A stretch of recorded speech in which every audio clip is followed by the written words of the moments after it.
Welcome to the Ancestral Findings Podcast. Today, we continue our story of the lost treasure of Francis Wainwright with Chapter 12, The Cloth and the Portrait.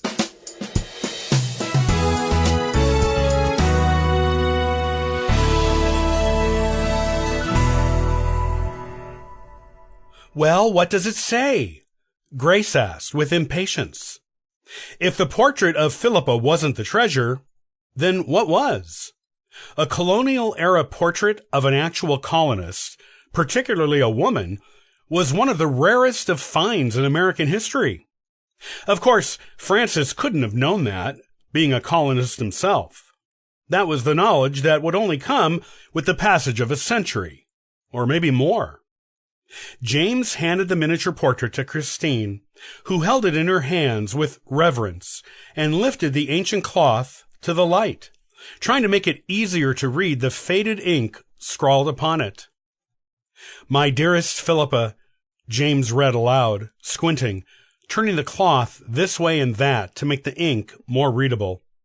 While the cloth was in good condition, the ink was almost entirely erased by the centuries since it was originally inscribed there. "You were my first love and my true love. From the moment I first saw you at the party at your father's house, when you were formally introduced to society, I knew you were the one.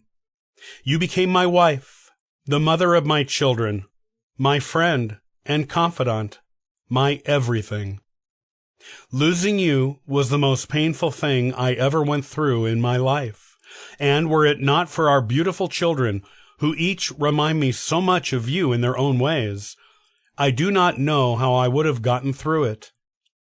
Though I have remarried in the years you have been gone, I want you to know that I have never forgotten you, and my new wife has never come close to replacing you in my heart.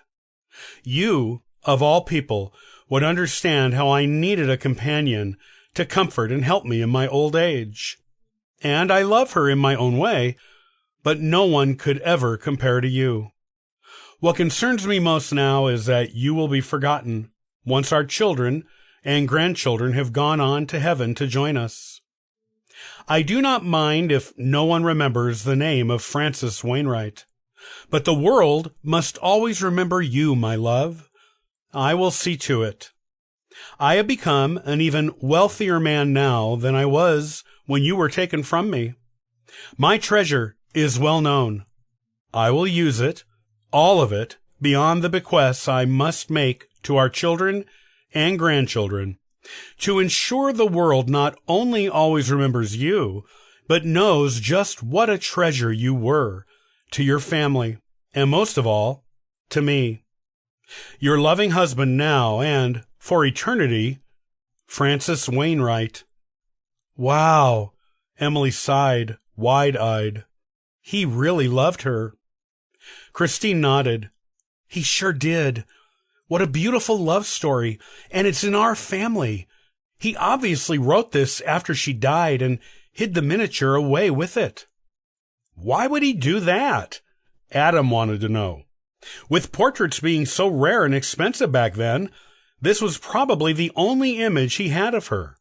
If he loved her that much, why would he want to hide it away after she was gone? Probably because it was too painful for him to look at, Emily considered.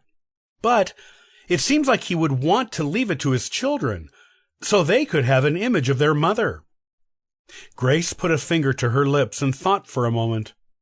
It was common for married couples in the 18th and 19th centuries to burn correspondence between them after one of them died, to protect their privacy from future generations, but portraits and photographs were usually saved and handed down in families as valuable artifacts.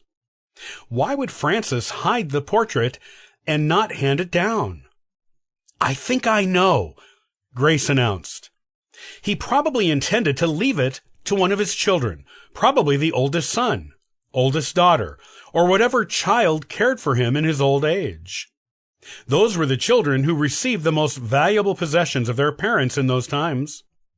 It may be that he forgot to mention it in his will after he had hidden it for so long. Or He verbally told the child who was to receive it where to find it, or even wrote down instructions that are long lost. And that child was never able to locate it if they even tried. That makes the most sense, Emily agreed. He had to have meant for the portrait to be handed down. It still doesn't mean this is the treasure, James reminds them. The cloth says he was going to make sure the world remembered her and what a treasure she was, and he was going to use almost all of his money on this project. Whatever Francis did to honor Philippa and make sure the world remembered her, that's the treasure. It has to be. Well, what could it be? Adam asked. What did he do for her, and how do we find out? It sounds like it must be something pretty big, Emily said. Something we may have seen before and not known it was meant for Philippa. Can I see the cloth? James handed it over to her without a word. Emily studied it carefully for a few moments, walking out a few steps into more direct sunlight, turning the cloth around to check it out from all angles. Finally, learning nothing new, she flipped the cloth over to look at the other side. "Oh my gosh," she whispered. "Here it is, right here at the bottom right corner of the cloth.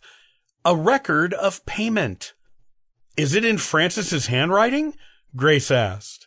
Emily nodded, confirming. "The same writing is on the other side of the cloth. Yes." "What does it say?" James asked. "Not so much what it says as what it reveals," Emily corrected him.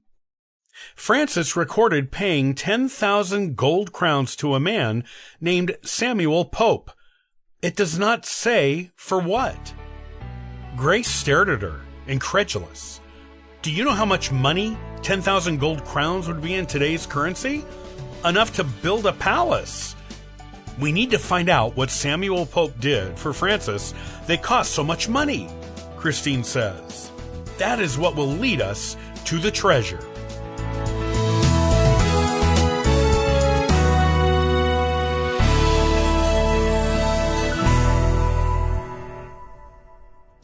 Thanks for listening to the Ancestral Findings Podcast. Looking for free resources to help you in your genealogy research? Visit ancestralfindings.com for more helpful information. Happy searching!